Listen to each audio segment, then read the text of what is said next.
मधल्या सभेमध्ये उद्धव ठाकरेंकडून अब्दुल सत्तारांचा चांगलाच समाचार घेण्यात आला।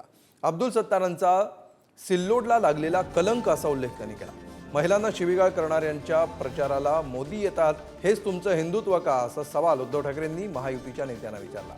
सिल्लोडला लागलेला कलंक आपण मिळून पुसून काढू असं आवाहन देखील त्यांनी केलं। जो गद्दार आहे ज्यांनी टीव्ही कॅमेऱ्यासमोर सुप्रियाताईला शिवीगाळी केली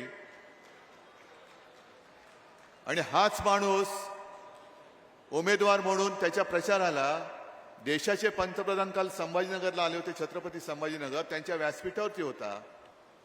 मग मोदींना मला विचारायचंय, हेच तुमचं हिंदुत्व आहे का? हीच तुमची संस्कृती आहे का? तुमची संस्कृती काय हे सांगा।